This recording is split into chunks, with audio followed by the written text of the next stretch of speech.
সহিহ হাদিসের বিবরণ থেকে অবগত হওয়া যায় যে আখিরি জামানায় ইমাম মাহাদির আত্মপ্রকাশ কিয়ামতের সর্বপ্রথম বড় আলামত। তিনি আগমন করে এই উম্মাতদের নেতৃত্বের দায়ভার নেবেন, ইসলাম ধর্মকে সংস্কার করবেন এবং ইসলামী শরীয়তের মাধ্যমে বিচার ফয়সালা করবেন। পৃথিবী হতে জুলুম নির্যাতন দূর করে ন্যায় ইনসাফ দ্বারা ভরে দেবেন। উম্মতে মোহাম্মদী তার আমলে বিরাট কল্যাণের ভেতর থাকবে। ইমাম ইবনে কাসির রাদিয়াল্লাহু আনহু বলেন, তখন ফল ফলাদিতে প্রচুর বরকত হবে, মানুষের সম্পদ বৃদ্ধি পাবে, ইসলাম বিজয়ী হবে, ইসলামের শত্রুরা পরাজিত হবে এবং সকল প্রকার কল্যাণ বিরাজ করবে। তার নাম হবে আমাদের নবী সাল্লাল্লাহু আলাইহি ওয়াসাল্লামের নামের মতোই এবং তার পিতার নাম হবে আমাদের নবী সাল্লাল্লাহু আলাইহি ওয়াসাল্লামের পিতার নামের মতোই। তিনি হবেন হাসান বিন আলী রাদিয়াল্লাহু আনহু এর বংশ থেকে। ইবনে কাসির রাদিয়াল্লাহু আনহু বলেন, তিনি হলেন মোহাম্মদ বিন আবদুল্লাহ আল ফাতেমি আল হাসানি। তিনি পূর্বের কোনো একটি অঞ্চল থেকে প্রকাশিত হবেন, তবে পূর্ব দিক বলতে মদিনা মুনাওয়ারা হতে পূর্বের দিক বোঝানো হয়েছে। নবী সাল্লাল্লাহু আলাইহি ওয়াসাল্লাম বলেন, তোমাদের গুপ্তধনের নিকট 3 জন লোক ঝগড়া করবে, প্রত্যেকেই হবে খলিফার পুত্র, কেউ তা দখল করতে পারবে না। অতঃপর পূর্বের দিক থেকে কালো পতাকাধারী একদল সৈনিক আসবে, তারা ব্যাপক হত্যাকাণ্ড চালাবে। হাদিসের বর্ণনাকারী বলেন, এরপর নবী সাল্লাল্লাহু আলাইহি ওয়াসাল্লাম এমন কিছু বিষয়ের কথা বর্ণনা করলেন যে আমি স্মরণ রাখতে পারিনি। তোমরা যখন তাদেরকে দেখতে পাবে তখন তাদের নেতার হাতে বায়াত করবে, যদিও বরফের উপর হামাগুড়ি দিয়ে উপস্থিত হতে হয়, কেননা তিনি হলেন আল্লাহর খলিফা মাহাদি। ইমাম ইবনে কাসির রাদিয়াল্লাহু আনহু বলেন, উল্লেখিত হাদিস যে ধন ভাণ্ডারের কথা বলা হয়েছে তা হলো কাবা ঘরের ধন ভাণ্ডার। 3 জন খলিফার পুত্র তা দখল করার জন্য ঝগড়া করবে, কেউ তা দখল করতে পারবে না। সর্বশেষে আখেরি জামানায় পূর্বের কোনো একটি দেশ হতে মাহাদি আগমন করবে। মূর্খ শিয়ারা সামেরার গর্ত হতে ইমাম মাহাদি বের হওয়ার যে দাবি করে তা সম্পূর্ণ মিথ্যা। তারা আরও দাবি করে যে তিনি গর্তের মাঝে লুকায়িত আছেন। শিয়াদের একটি দল প্রতিদিন সে গর্তের কাছে দাঁড়িয়ে অপেক্ষা করে। এ ধরনের আরও অনেক হাস্যকর কাল্পনিক ঘটনা বর্ণিত আছে। এ সমস্ত কথার পক্ষে কোনো দলিল নেই, বরং কুরআন হাদিস এবং বিবেক বহির্ভূত কথা। তিনি আরও বলেন, পূর্বাঞ্চলের লোকেরা তাকে সাহায্য করবে এবং তার শাসনকে সমর্থন করবে। তারা কালো পতাকাধারী হবেন। মোট কথা, আখেরি জামানায় পূর্ব দেশ হতে তার বের হওয়া সত্য।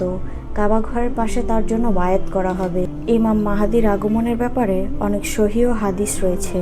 কোনো কোনো হাদিসে প্রকাশ্যভাবে তার নাম উল্লেখ আছে, আবার কোনো কোনো হাদিসে তার গুণাগুণ উল্লেখিত হয়েছে। তার আগমন সত্য হওয়ার জন্য এ সমস্ত হাদিসই যথেষ্ট। আবু সাঈদ খুদরি রাদিয়াল্লাহু আনহু নবী সাল্লাল্লাহু আলাইহি ওয়াসাল্লাম হতে বর্ণনা করেন, আখিরি জামানায় আমার উম্মতের ভেতরে মাহাদির আগমন ঘটবে। তার শাসনকালে আকাশ থেকে প্রচুর বৃষ্টিপাত হবে, জমিন প্রচুর ফসল উৎপন্ন করবে। তিনি মানুষের মাঝে সমানভাবে প্রচুর সম্পদ বিতরণ করবে। গৃহপালিত পশু সংখ্যা বৃদ্ধি পাবে এবং উম্মতে মুহাম্মাদির সম্মান বৃদ্ধি পাবে। তিনি 7 বছর কিংবা 8 বছর জীবিত থাকবেন। আবু সাঈদ খুদরি রাদিয়াল্লাহু আনহু হতে আরও বর্ণিত আছে, নবী সাল্লাল্লাহু আলাইহি সাল্লাম বলেন, আমি তোমাদেরকে মাহাদির আগমন সম্পর্কে সুসংবাদ দিচ্ছি। মানুষেরা যখন মতবিরোধে লিপ্ত হবে তখন তিনি প্রেরিত হবেন। পৃথিবী হতে জুলুম নির্যাতন দূর করে ন্যায় ইনসাফ দ্বারা তা ভরে দিবেন। আসমান জমিনের সকল অধিবাসী তার উপর সন্তুষ্ট হবেন। তিনি মানুষের মাঝে সমানভাবে প্রচুর সম্পদ বিতরণ করবেন। নবী সাল্লাল্লাহু আলাইহি সাল্লাম বলেন, মাহাদি আসবেন আমার বংশধর হতে, তার কপাল হবে উজ্জ্বল এবং নাক হবে উঁচু। পৃথিবী হতে জুলুম নির্যাতন দূর করে ন্যায় ইনসাফ দ্বারা ভরে দিবেন। তার 7 বছর পর্যন্ত তিনি রাজত্ব করবেন। উম্মে সালমা রাদিয়াল্লাহু আনহু বলেন, আমি রাসূল সাল্লাল্লাহু আলাইহি সাল্লামকে বলতে শুনেছি, মাহাদির আগমন হবে আমার পরিবারের ফাতেমার বংশধর হতে। জাবের রাদিয়াল্লাহু আনহু বলেন, রাসূল সাল্লাল্লাহু আলাইহি সাল্লাম বলেছেন, ঈসা আলাইহিস সালাম যখন অবতরণ করবেন তখন মুসলমানদের আমির তাকে বলবেন, আসুন আমাদের নামাজের ইমামতি করুন। ঈসা আলাইহিস সালাম বলবেন, বরং তোমাদের আমির তোমাদের মধ্যে হতেই। এই উম্মতের সম্মানের কারণেই তিনি মন্তব্য করেন। ইমাম ইবনুল কাইয়িম আল মানারুল মুনিফ গ্রন্থে উক্ত হাদিসটি বর্ণনা করেছেন। যে আমিরের ইমামতিকে মুসলমানগণ নামাজ পড়বেন তিনি তার নাম উল্লেখ করেছেন, তার নাম হলো মাহাদি। এই হাদিস সম্পর্কে ইবনুল কাইয়িম বলেন, হাদিসের সনদ খুব ভালো। আবু সাঈদ খুদরি রাদিয়াল্লাহু আনহু রাসূল সাল্লাল্লাহু আলাইহি সাল্লাম হতে বর্ণনা করেন, ঈসা ইবনে মারিয়াম যেই ইমামের পেছনে নামাজ পড়বেন তিনি হবেন আমাদের মধ্য হতে। নবী সাল্লাল্লাহু আলাইহি সাল্লাম বলেন, ততদিন দুনিয়া ধ্বংস হবে না যতদিন না আমার পরিবারের একজন লোক আরবদের বাদশাহ হবেন। তার নাম হবে আমার নামে এবং তার পিতার নাম হবে আমার পিতার নামের অনুরূপ, অর্থাৎ তার নাম হবে মুহাম্মদ বিন আবদুল্লাহ। উম্মে সালমা রাদিয়াল্লাহু আনহু বলেন, নবী সাল্লাল্লাহু আলাইহি সাল্লাম বলেছেন, কাবা ঘরের পাশে একজন লোক আশ্রয় নেবে, তার বিরুদ্ধে একদল সৈনিক প্রেরণ করা হবে। সৈন্যরা যখন বায়দা নামক স্থানে পৌঁছবে তখন জমিন তাদেরকে গ্রাস করে ফেলবে।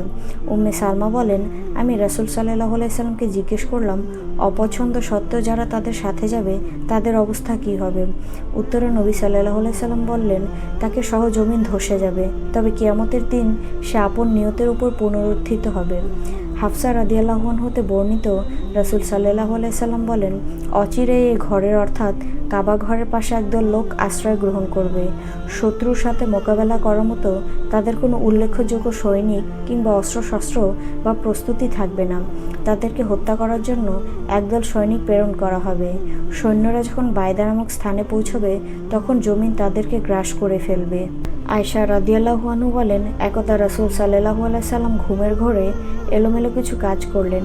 আয়েশা রাদিয়াল্লাহু আনহু বলেন, জাগ্রত হলে আমরা তাকে বললাম, ঘুমের মধ্যে আপনি আজ এমন কিছু কাজ করেছেন যা অতীতে কখনো করেননি। তিনি বললেন, আমার উম্মতের একদল লোক কাবার পাশে আশ্রয় গ্রহণকারী কুরাইশ বংশের একজন লোকের বিরুদ্ধে যুদ্ধ করার উদ্দেশ্যে রওনা হবে। তারা যখন বায়দা নামক স্থানে পৌঁছবে তখন তাদেরকে নিয়ে জমিন ধসে যাবে। আমরা বললাম, হে আল্লাহর রাসূল, তখন তো রাস্তায় বিভিন্ন ধরনের লোক থাকবে। নবী সাল্লাল্লাহু আলাইহি সাল্লাম বলেন, তাদের ভিতর এমন লোক থাকবে যারা নিজেদেরকে গোমরা জেনেও বের হবে। কাউকে বল প্রয়োগ করে আনা হবে এবং তাদের মধ্যে মুসাফিরও থাকবে। তারা সকলেই ধ্বংস হয়ে যাবে, তবে সকলকে আল্লাহ তাআলা নিয়তের উপর পুনরুত্থান করবে। তাদেরকে নিয়তের উপর পুনরুত্থিত করার অর্থ তাদের কেউ জান্নাতে যাবে, আবার কেউ জাহান্নামে প্রবেশ করবে। যারা নিজেদের ভ্রান্ত যেন উক্ত ইমামের বিরুদ্ধে যুদ্ধ করতে বের হবে তারা হবে জাহান্নামী, আর যাদেরকে বাধ্য করে আনা হবে তাদের কোনো অপরাধ হবে না। এমনইভাবে পথিক ও পার্শ্ববর্তী স্থানের লোকেরাও উক্ত ভূমিধস থেকে রেহাই পাবে না, কিন্তু সকল শ্রেণীর লোক নিজ নিজ আমল নিয়ে পুনরুত্থিত হবে। যে লোকটি কাবার প্রান্তে আশ্রয় গ্রহণ করবেন তিনিই হবেন কুরাইশ বংশের অন্তর্ভুক্ত। তিনি আল্লাহর সাহায্যপ্রাপ্ত হবেন এবং তার শত্রুদেরকে ভূমিধসের মাধ্যমে ধ্বংস করবেন। নবী সাল্লাল্লাহু আলাইহি সাল্লাম বলেন, সেদিন কেমন হবে তোমাদের অবস্থা যেদিন তোমাদের মধ্যে ঈসা ইবনে মারিয়াম নেমে আসবেন এবং তোমাদের মধ্যে হতেই একজন ইমাম হবেন, অর্থাৎ তোমাদের সাথে জামাতে শরিক হয়ে ঈসা আলাইহিস সালাম তোমাদের ইমামের পেছনে নামাজ আদায় করবেন। জাবের রাদিয়াল্লাহু আনহু বলেন, আমি রাসূল সাল্লাল্লাহু আলাইহি সাল্লামকে বলতে শুনেছি, আমার উম্মতের একটি দল হকের উপর বিজয়ী থেকে কিয়ামত পর্যন্ত লড়াই করতে থাকবে। অতঃপর ঈসা ইবনে মারিয়াম অবতরণ করবেন। তাকে দেখে মুসলমানদের আমির বলবেন, আসুন আমাদেরকে নিয়ে নামাজের ইমামতি করুন। ঈসা আলাইহিস সালাম বলবেন, না, বরং তোমাদের আমির তোমাদের মধ্য হতেই হবে। এই উম্মতের সম্মানের কারণেই তিনি এই মন্তব্য করেন। নবী সাল্লাল্লাহু আলাইহি সাল্লাম বলেন, আখেরি জামানায় আমার উম্মতের মধ্যে একজন খলিফা হবেন যিনি মানুষের মধ্যে মুক্ত হস্তে অগণিতভাবে ধন সম্পদ বিতরণ করবেন। হাফেজ আবুল হাসান আল আবিরি রাদিয়াল্লাহু আনহু বলেন, মাহাদি সম্পর্কিত হাদিসগুলো নবী সাল্লাল্লাহু আলাইহি সাল্লাম থেকে মুতাওয়াতির হিসেবে বর্ণিত হয়েছে। তিনি আহলে বায়াত তথা নবী সাল্লাল্লাহু আলাইহি সাল্লামের বংশধরের অন্তর্ভুক্ত হবেন।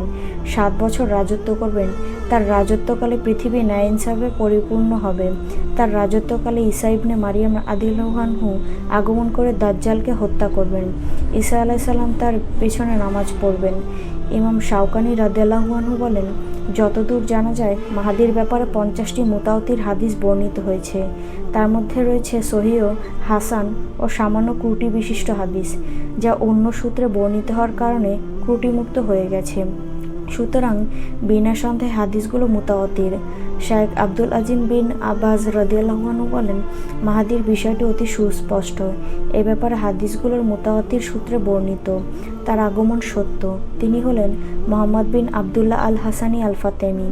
আখেরি জামানায় তিনি আগমন করে সত্য ও ন্যায় প্রতিষ্ঠা করবেন, অন্যায় অবিচার প্রতিহিত করবেন। তার মাধ্যমে আল্লাহ সত্য কল্যাণের ঝান্ডা বলন্দ করবেন। যে ব্যক্তি আখেরি জামানায় ইমাম মাহাদির আগমনকে অস্বীকার করবে তার কথায় কর্ণপাত করা যাবে না। শায়েখ আব্দুল মুহসিন আল আব্বাদ বলেন, ২৬ জন সাহাবী থেকে মাহাদির আগমন সম্পর্কিত হাদিসগুলো বর্ণিত হয়েছে ৩৬টি হাদিস গ্রন্থে। এ সমস্ত হাদিস বর্ণিত হয়েছে। ইমাম মাহাদির আগমন বিশ্বাস স্থাপন করা ওয়াজিব, কারণ তার আগমনের ব্যাপারে অনেক সহিহ হাদিস বর্ণিত হয়েছে। ঈসা ইবনে মারিয়াম যখন আকাশ থেকে অবতরণ করবেন তখন ইমাম মাহাদির নেতৃত্বে মুসলমানগণ সসম্মান ও সুখ শান্তিতে বসবাস করতে থাকবেন।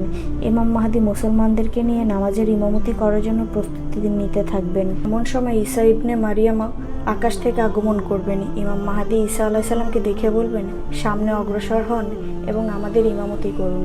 হাদিসের ভাষ্য অনুযায়ী আরও জানা যায় যে ইমাম মাহাদির সময় মুসলমানদের ঈমান শক্তি ধ্বংস করার জন্য দাজ্জালের আগমন ঘটবে। দাজ্জালের মোকাবেলা করার জন্য আল্লাহ তাআলা ঈসা আলাইহিস সালামকে পাঠাবেন। ইমাম মাহাদিও তার সাথে মিলিত হয়ে দাজ্জালের বিরুদ্ধে যুদ্ধে লিপ্ত হয়ে তাকে এবং তার বাহিনীকে খতম করে মুসলমানদেরকে দাজ্জালের ফিতনা হতে মুক্ত করবে। ইমাম মাহাদি সম্পর্কে আমরা যা অবগত হলাম তার সংক্ষিপ্ত কথা হলো, আখেরি জামানায় এই উম্মতের মধ্যে একজন সৎ লোক আগমন করবেন। মাকামে ইব্রাহিম এবং রুকনে ইয়ামিনীর মধ্যবর্তী স্থানে মুসলমানগণ তার হাতে বয়াত করবে।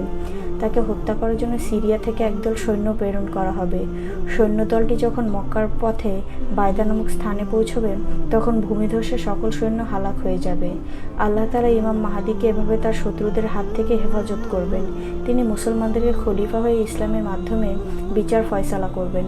তার জামানায় মুসলমানদের মাঝে চরম সুখ শান্তি ও নেয়ামত বিরাজ করবে।